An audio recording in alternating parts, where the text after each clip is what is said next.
everybody. I am getting ready to start on a new piece, and I had this beautiful lapis right here, and I've gone through all the pieces and I've pulled out a few, and I think I'm going to make,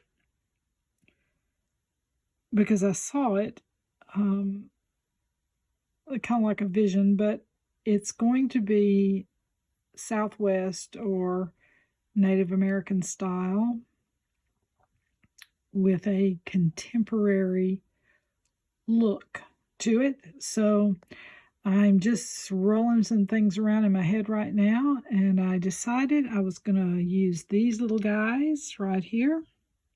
Aren't those just fun? Oh my goodness, I polished them all up, so I've done a little work already. And then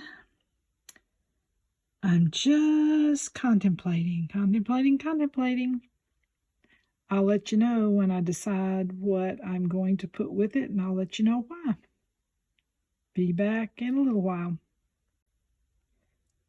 Okay, it's been a day or so. I had a lot to do before I could get back out here. So anyway, back to this lapis piece. Okay, I'm excited about it. So I'm going to be doing a ultra contemporary Southwest style mixed with a little other things. And I'm doing this lapis, and I had a wild hair, and I decided to keep these pieces right here out for a choker, a Native American style choker with lapis. So I decided to pull those out, and I'm going to stick with these. I'm going to use this red quartz stone because a lot of lapis is mixed with red in Southwest and Native American styles. So I'm going to use that.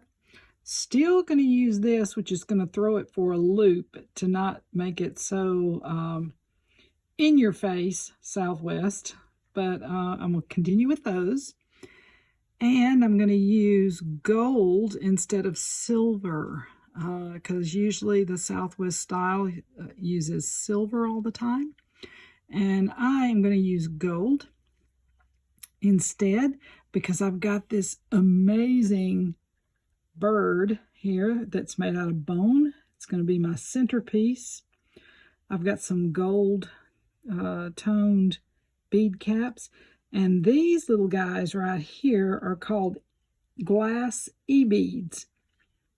Now the e-beads, the thing about e-beads, let me get over here to them. These guys. The only thing about the e-beads that I do not like is the fact that they're all different sizes, and some are really irregular, and so it's the only thing I don't like about them. But this color right here was so amazing, I went ahead and bought them. So I came back here and I pulled out what I needed for this particular piece, and I pulled out the sizes that were pretty uniform. Now, if you want really, really nice uniform glass, you need to go with Czech glass, Czechoslovakian glass. It is amazingly beautiful. And I've got some glass pieces that I'm going to be doing another piece with later on down the road, but I bought them because the color was like off the hook. It was so beautiful. Okay, be back shortly. Okay, step one, I've got my lapis picked out color wise where each side matches the other. So I've got the darker ones right here in the middle, and then the next ones up, and then the next ones color-wise. That's what I'm saying. I'm going color-wise here from darker to lighter. Then the next thing I did was I added the little silver caps in there. So the next thing I am going to do is I'm going to take, let me back out here a little bit, these red pieces, And they're going to go in right there in between each one so that the red's not overbearing in the bottom. And then I'm going to flank each piece of red with these gold bead caps right there. And that will accent the red and bring in the gold of the bird, because you want to make sure you bring the color in. And then each side of the bead cap, there will be one of these bronzy looking e-beads, glass e-beads. And I'll string one, see how it looks, and if for some crazy reason the e-bead doesn't look as beautiful as I think it might, I might take it out. But I'll string one and let you know what it looks like. Okay, so here's the pattern, what it's going to look like. I absolutely love the pattern because, oh my goodness, it really shows the lapis, but it also shows the beauty of the red, and it's not so overbearing. The little bird here, you can see the gold that pulls in the little bone bird.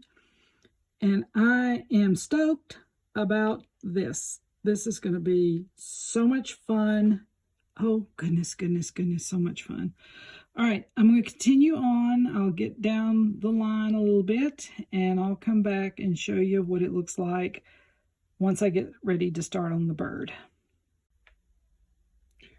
All righty, I've got this half partially strung because I haven't done the top yet, but this is the pattern on one side. Is this not gorgeous? Oh my goodness. Oh my goodness. So I'm down here to the bird, and because the bird's wings are extended out, I've got to have some breathing room, so to speak. Let me see here. Hang on. Right here and right here across, I've got to have some breathing room there for the wings, and so that this part of the necklace is not butted up so flush to this. The bird needs to almost look like he's standing alone. So what I did was I got these little tiny itty bitty gold beads right there, and I'm going to flank each side of this bird on this side and this side with these little tiny gold beads. I think I'm probably going to use 3, which will be almost the length of the extension of his wing on the top there.